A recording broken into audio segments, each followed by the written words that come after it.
Hello good morning everybody videovillas.com viewers అందరికీ మూడవ InDesign video సెషన్కి స్వాగతం పలుకుతున్నాం. ఈ సెషన్లో మీకు ముఖ్యంగా InDesignలో వర్క్ చేసేటప్పుడు బ్రిడ్జ్ అనేటువంటి దాని యొక్క ఇంపార్టెన్స్ ఏంటి, బ్రిడ్జ్ అనేది ఒకటి చూపించబోతున్నాం. అలాగే జనరల్గా ప్రీ ఫ్లైట్ అనేటువంటి ఆప్షన్ ఏ విధంగా యూజ్ అవుతుంది, అలాగే వ్యూవింగ్కి సంబంధించినటువంటి మనకి గైడ్స్ గ్రిడ్స్ ఏ టైంలో ఆన్ చేసుకోవాలి ఆఫ్ చేసుకోవాలి జనరల్గా వీటి గురించి, అలాగే నావిగేషన్స్ అంతకుముందు ఫండమెంటల్ క్లాస్లో మాట్లాడినట్టుగానే వాటికి సంబంధించి కొన్ని యూజ్ చేయాల్సిన అవసరం ఉంటుంది మనం. అలాగే టెక్స్ట్ని క్రియేట్ చేస్తూ టెక్స్ట్ సంబంధించినటువంటి స్టైల్స్ ఉంటాయి మనకి. ఆ స్టైల్స్లో మనకి పారాగ్రాఫ్ స్టైల్స్ అని, క్యారెక్టర్ స్టైల్స్ అని, ఆబ్జెక్ట్ స్టైల్స్ అని, ఇవి InDesignలో చాలా ముఖ్యంగా ఇంటర్వ్యూస్లో కూడా చాలా ఎక్కువగా అడుగుతుంటారు స్టైలింగ్ గురించి. అసలు ఈ స్టైల్స్ ఏంది, ఎలా క్రియేట్ అవుతాయి, ప్రస్తుతానికి మనకున్న అవసరాన్ని బట్టి కొన్ని యూజ్ చేస్తాం. అవే కాకుండా టెక్స్ట్ని ఎలా ఇంపోర్ట్ చేసుకోవాలి, InDesignలో సహజంగా మనకి డిజైన్లోనే కాదు అడోబ్ అప్లికేషన్స్లో ఇంపోర్ట్ అనే కమాండ్ బదులుగా మనకి నేమ్ వచ్చి ఇక్కడ మనకి ప్లేస్ అని కనబడుతుంటుంది. ఈవెన్ ఇల్లస్ట్రేటర్లో చూసినా సరే మీకు అది ప్లేస్ అనే కమాండ్ కనబడుతుంటుంది.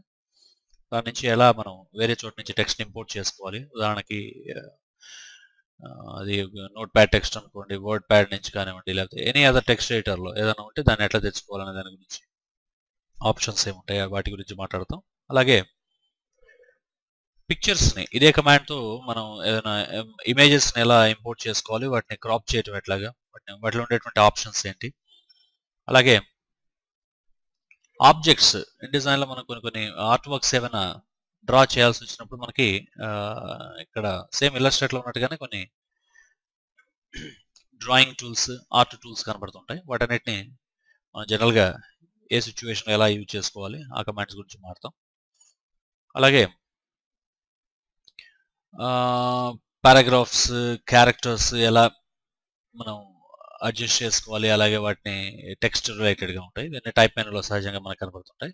వాటిని ఎలా అడ్జస్ట్ చేయాలి ఆ కమాండ్స్. అలాగే ఆబ్జెక్ట్ స్టైల్స్ కూడా ఉంటాయి. ఇందాక మీరు చెప్పిన దాంట్లో స్టైల్స్లో సెల్ స్టైల్స్, క్యారెక్టర్, జనరల్గా మనం రెగ్యులర్గా వాడేది క్యారెక్టర్, పారాగ్రాఫ్ వాడుతుంటాం. ఇవే కాకుండా డిజైన్లో ఏవైనా సరే మనం షాడోస్ వాడాము ఒక చోట, లేదంటే ఏమైనా పర్టికులర్ కలర్స్ కానివ్వండి, ఒక ఆబ్జెక్ట్ కొన్ని స్టైల్స్ అప్లై చేసాం, అవే స్టైల్స్ని మళ్ళీ వేరే ఆబ్జెక్ట్స్ మీద కూడా అప్లై చేయాలన్నప్పుడు ఈ ఆబ్జెక్ట్ స్టైల్స్ అని యూజ్ అవుతాయి.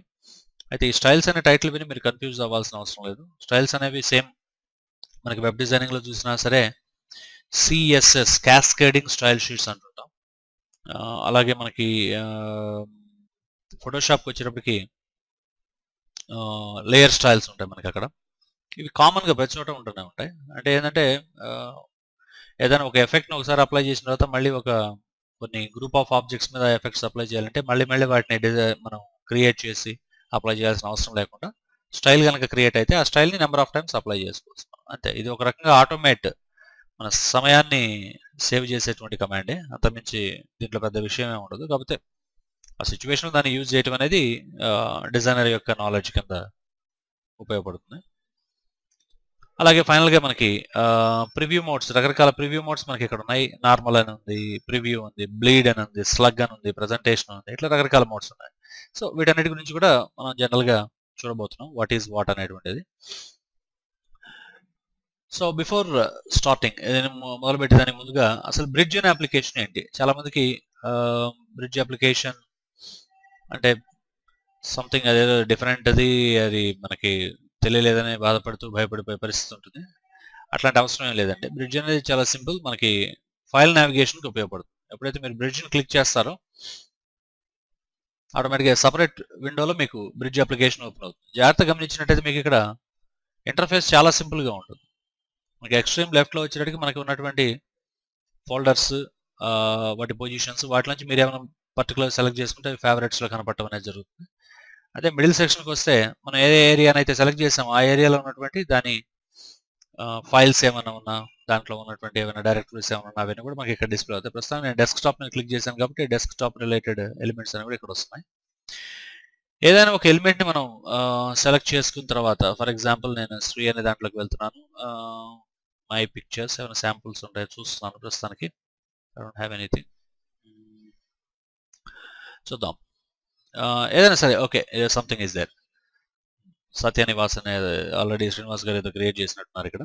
సో ఎప్పుడైతే సెలెక్ట్ చేసామో ఆ ప్రివ్యూ ఆప్షన్ ఇక్కడ వస్తుంది. ఇవే కాకుండా కొంచెం జాగ్రత్తగా గమనించినట్టయితే మీకు కొంచెం స్పేస్ ఎక్కువ ఇస్తున్నాను ఇన్ఫర్మేషన్కి.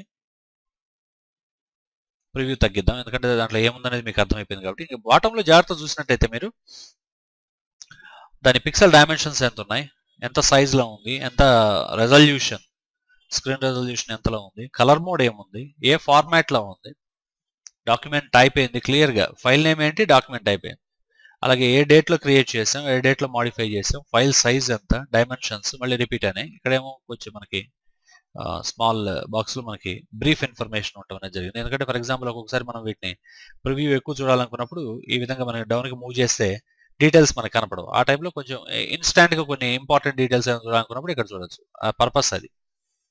అంటే ఇట్లా ఉన్నప్పుడు మనకి జనరల్గా డౌట్ వస్తుంది, సార్ ఇక్కడ ఉన్న డీటెయిల్స్ మళ్ళీ ఇక్కడ ఎందుకు ఇచ్చారు. అది కొంచెం లాజికల్గా ఆలోచించినట్టయితే విషయం అర్థమైపోతుంది. దాంట్లో అంత పెద్ద ఇష్యూ అయితే ఏం లేదు. బిట్ డెప్త్ ఎంత ఉంది అంటే దీన్ని కలర్ డెప్త్ అని కూడా పిలుస్తుంటాం. అంటే ఒక పర్టికులర్ పిక్సెల్లో కలర్ రేంజ్ ఎంతవరకు, ఎన్ని షేడ్స్ నుంచి ఒక షేడ్ని ఆ పర్టికులర్ పిక్సెల్ సపోర్ట్ చేస్తుంది అనే దాన్ని కలర్ డెప్త్ అంటుంటాం.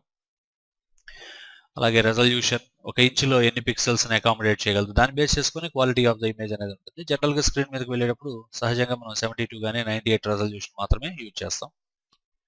వరల్డ్ వైడ్ స్టాండర్డ్స్ అవి, ఒకటేమో IBM స్టాండర్డ్, ఇంకొకటి యాపిల్ మ్యాక్.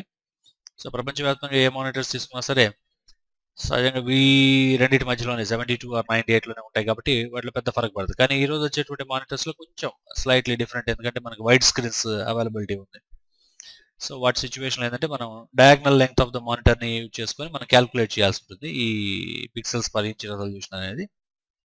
సరే, ఇది మీకు ఫోటోషాప్ క్లాస్లో అట్లాంటి వాటిలో వర్క్ చేసేటప్పుడు చాలా క్లియర్గా వర్క్ అర్థమైపోతుంది. అక్కడ మేము దీన్ని క్లారిటీ ఇస్తాం. ప్రస్తుతానికైతే మీరు 72 ఆర్ 96 ఆర్ ఈ 96 ఆర్ 98 ఈ పర్టికులర్ రెజల్యూషన్స్ గుర్తుపెట్టుకోండి. 300 అనేటికి జనరల్గా ప్రింటింగ్కి వెళ్ళేటప్పుడు యూజ్ అవుతుంటుంది. సరే, ప్రస్తుతానికి మనం దీని గురించి ఏం వరీ అవ్వట్లేదు. ఈ డీటెయిల్స్ ఏందనేది మనం మాట్లాడదాం. ఈ విధంగా మనకి చాలా క్లియర్గా ఇన్ఫర్మేషన్ అనేది డిస్ప్లే అవుతుంది. అంటే టోటల్గా అసలు మనకు బ్రిడ్జ్ పర్పస్ ఏందని ఒకసారి జాగ్రత్తగా మీరు ఆలోచించినట్టయితే ఫైల్ మేనేజ్మెంట్ సిస్టమ్. అంటే ఒక ఫైల్ని మేనేజ్ చేయాలంటే రైట్ క్లిక్ చేసి మీరు కట్ చేయొచ్చు, కాపీ చేయొచ్చు, డూప్లికేట్ చేయొచ్చు, డిలీట్ చేయొచ్చు. యూ కెన్ మూవ్, ఒక లొకేషన్ నుంచి ఇంకో లొకేషన్కి పంపించవచ్చు, కాపీ చేసుకోవచ్చు, ఎక్స్పోర్ట్ చేయొచ్చు. టోటల్గా చెప్పాలంటే మనకి అడోబ్ బ్రిడ్జ్ అనేటువంటిది ఫైల్ మేనేజ్మెంట్ సిస్టమ్. మనకి ఎలాగైతే విండోస్ ఎక్స్ప్లోరర్, విండోస్ సాఫ్ట్వేర్లో మనకి విండోస్ ఎక్స్ప్లోరర్ ఎలా ఉంటుందో ఇక్కడ సేమ్ ఇది కూడా మనకి బ్రిడ్జ్ అప్లికేషన్ని ఓపెన్ చేయడానికి డిఫరెంట్ మెథడ్స్ ఏమున్నాయి అనేటువంటిది ఒకసారి జాగ్రత్త చెక్ చేసినట్టయితే, నెంబర్ 1 డైరెక్ట్గా అప్లికేషన్లో నుంచి మనం బ్రిడ్జ్ అని క్లిక్ చేయొచ్చు, లేదా ఫైల్ మెనూలోకి వచ్చినట్టయితే బ్రౌజ్ ఇన్ బ్రిడ్జ్ అని కూడా ఉంటుంది. దానికే షార్ట్ కట్ కూడా మనకి అవైలబిలిటీ ఉంది. ఆల్ట్ కంట్రోల్ ప్రెస్ చేసినా కూడా బ్రౌజ్ ఇన్ బ్రిడ్జ్ని, అదే సేమ్ బ్రిడ్జ్ విండో అనేది డిస్ప్లే అవుతుంది. ఇక్కడ కొన్ని శాంపుల్ ఫోటోగ్రాఫ్స్ ఉన్నాయి. ఆల్రెడీ శ్రీనివాస్ గారు ఏవో కాపీ చేసినట్టున్నారు తనకు సంబంధించినవి. నేను వీటిలో నుంచి ఏవైనా 1-2 ఫొటోస్ తీసుకొని అసలు మీకు ఈ ఫ్లవర్స్ తీసుకుందాం, ఎందుకంటే పర్సనల్ పిక్చర్స్ ఓపెన్ చేసే రైట్ నాకు లేదు. సో జస్ట్ జనరల్గా సెలెక్ట్ చేశాను. ఒకసారి వ్యూ మెనూలోకి వచ్చినట్టయితే ఇక్కడ ఉన్నటువంటి ఇంకొక బ్యూటిఫుల్ ఆప్షన్ మనకి స్లైడ్ షో అని ఒకటి ఉంటుంది, రివ్యూ మోడ్ అని ఉంటుంది. స్లైడ్ షో ఎప్పుడైతే క్లిక్ చేస్తారో మీరు ఈ విధంగా స్లైడ్స్ డిస్ప్లే అవుతుంటాయి. ఎనీ టైం మనం ఇట్లా క్లిక్ చేయడం ద్వారా కానీ జస్ట్ రైట్ యారో ప్రెస్ చేయడం ద్వారా మనం స్లైడ్స్ డిస్ప్లే చేసుకోవచ్చు. అంటే దీంట్లోనే మీకు ఒక రకంగా చెప్పాలంటే హిడెన్గా మీకు ఒక ప్రజెంటేషన్ సాఫ్ట్వేర్ కూడా కలిసి ఉన్నట్టుగా అనుకోవాలి మీరు. అదొక బ్యూటీ అనమాట. ఇక్కడ మనకి ఫస్ట్ సెలెక్ట్ చేశాను ఏ ఫొటోస్ మనకు కావాలో, వ్యూ మెనూలోకి వచ్చేసాను, స్లైడ్ షో అన్నారు. దాంట్లో మళ్ళీ స్లైడ్ షోకి ఆప్షన్స్ కూడా ఉంటాయి మనకి. ఈవెన్ పవర్ పాయింట్లో చూసినా సరే మీకు ఉంటాయి డిస్ప్లే ఆప్షన్స్ ఏం కావాలి, స్లైడ్ ఆప్షన్స్ అంటే డ్యూరేషన్ ఎంతలో ఉండాలి, సెంటర్ చేయాలా, ఫిట్ అవ్వాలా, స్కేల్ అవ్వాలా, ఈ రకమైనటువంటి జనరల్ ఆప్షన్స్ ఉంటాయి. వీటన్నిటికి పెద్ద ట్రైనింగ్ అయితే అవసరం లేదు, ఎనీవన్ క్యాన్ డూ ఇట్. అలాగే వ్యూ మెనూలో ఇంకొక చిన్న ఆప్షన్ ఏంటంటే మనకి రివ్యూ మోడ్ అని ఉంటుంది, చాలా బట్ పవర్ఫుల్, వెరీ పవర్ఫుల్. ఒకసారి జాగ్రత్తగా మీరు రివ్యూ మోడ్ క్లిక్ చేసినట్టయితే ఏ విధంగా వచ్చేస్తుంది మీకు అన్ని ఫొటోస్. మీరు దేని మీద అయితే క్లిక్ చేస్తారో అది ఆటోమేటిక్గా ఫోకస్లోకి వచ్చి డిస్ప్లే అవుతూ ఉంటుంది. అంటే ఫర్ ఎగ్జాంపుల్ మీరు ఏమైనా కొన్ని డిజైన్స్ చేశారు, అది మేబీ ఇల్లస్ట్రేటర్ అనుకోండి, ఫోటోషాప్ అనుకోండి, డిజైన్లు అనుకోండి, వాటిని ప్రస్తుతం మీరు క్లయింట్కి డిస్ప్లే చేస్తూ దాని మీద ప్రజెంటేషన్ లాంటిది ఏదైనా ఇవ్వాలనుకోండి. సో ఇట్లా మనం రివ్యూ మోడ్లోకి వచ్చేసేసి ఈ విధంగా ఇవ్వడం ద్వారా చాలా బ్యూటిఫుల్గా మనం అనుకున్నటువంటి అవుట్పుట్ ఇవ్వడం అనేది జరుగుతుంది. So any point of time మీరు మళ్ళీ ఎస్కేప్ ప్రెస్ చేయడం ద్వారా బ్యాక్ వచ్చేయచ్చు. సో ఈ విధంగా బ్రిడ్జ్ అనేటువంటిది చాలా సింపుల్ అప్లికేషనే, కాకపోతే ఎక్సలెంట్ ఫీచర్స్ అనేటువంటి మనకు ఉంటాయి. అవే కాకుండా మనం వ్యూస్ కూడా చేంజ్ చేసుకోవచ్చు. ఇక్కడ జాగ్రత్తగా చూసినట్టయితే మీరు ఎసెన్షియల్స్ అని, ఫిల్మ్ స్ట్రిప్ వ్యూ అని ఉంటుంది, అలాగే మెటా డేటా వ్యూ అని ఉంటుంది. అంటే డీటెయిల్స్, ఫుల్ డీటెయిల్స్ వచ్చేస్తాయి.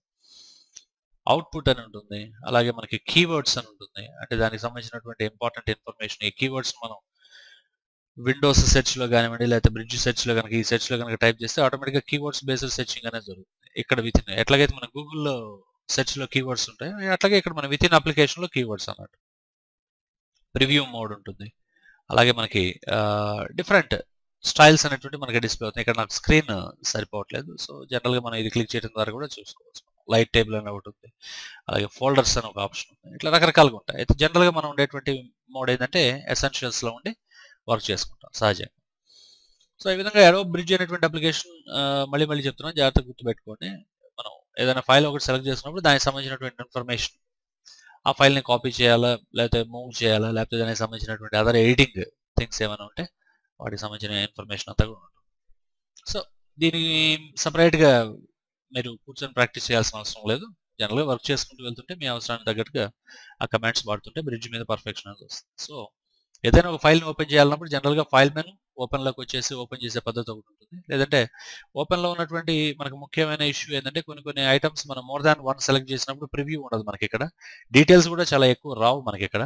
అవే కాకుండా ఇన్ని రకాలుగా మనం ఫైల్స్ని ఓపెన్ చేసేటువంటి ఫెసిలిటీ మనకు ఉంది. ఓపెన్, బ్రౌజ్ అండ్ బ్రిడ్జ్ ఒకటి ఉంది, అలాగే డైరెక్ట్గా బ్రిడ్జ్ ఐకాన్ మీద క్లిక్ చేయడం అనేది ఒకటి.